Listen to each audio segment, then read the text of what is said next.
kind of go floating around and hitting the Kimura roll. Now we're gonna start just smashing them right up the middle.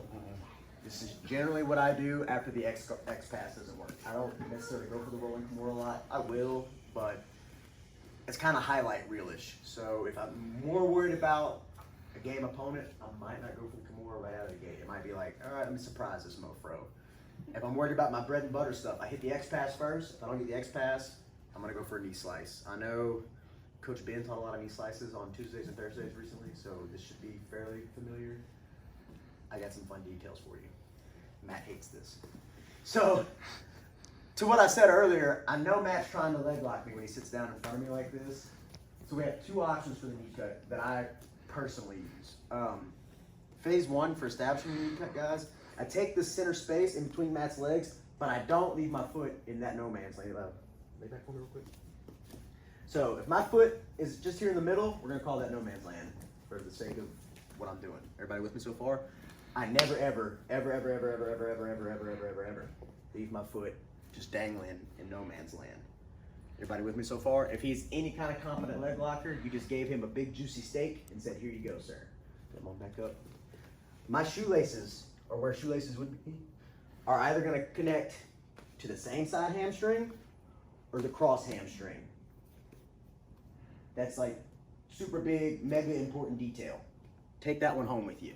No matter what I'm trying to do, if I'm trying to pass, same side hamstring, cross hamstring. I like to operate more from the cross hamstring because I do a lot of knee slicing, but we will cover probably one or two little same side hamstrings, okay?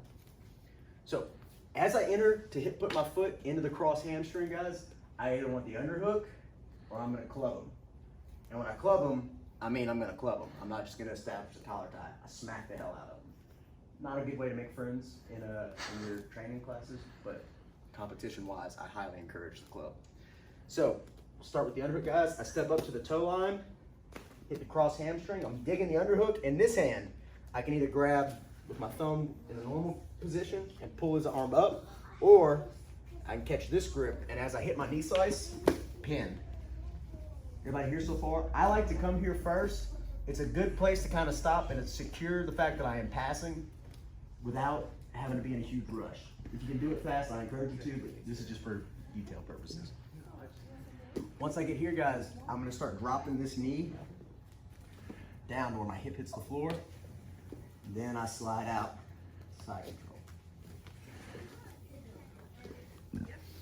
That way is all well and good. I really, you're gonna have a ton of success, and it's a little less risky than taking your back and stuff by securing the underhook.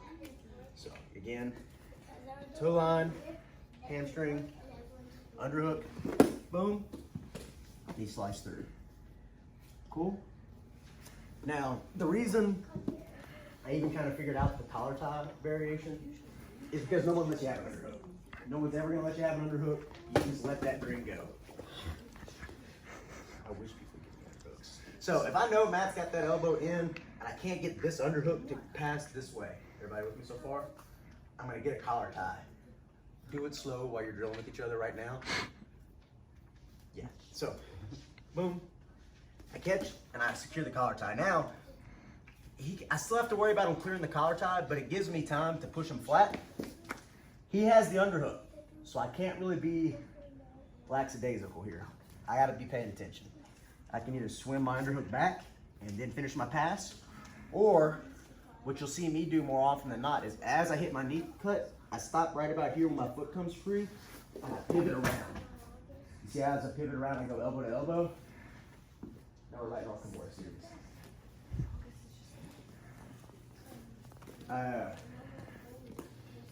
I love the collar tie to go through to the Kimura. I've had a lot of success with this in competitions, guys. Toe line, boom.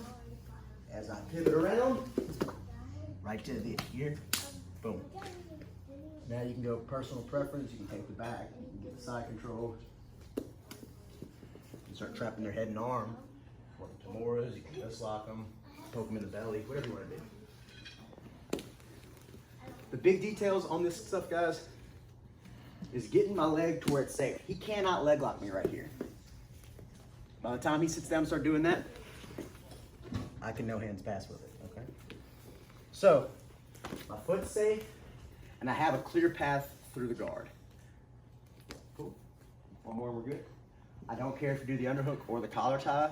I suggest doing both of them just to kind of get the feel for both. And I know I keep saying this, but if I'm doing this for real and I know he's a good leg locker, I'm gonna collar tie and I'm smacking him. And as long as your hand's in a collar tie grip, it's not a strike. I'm just getting a grip really fast, so it's not an illegal thing. Huh? I'm sorry. Matt can show you after class. Okay. Toe line, cross hamstring, boom. And we're safe. Or you can do the same thing with the underhook and just settle inside. Cool? Questions, comments, concerns? Let's get it. 1, 2.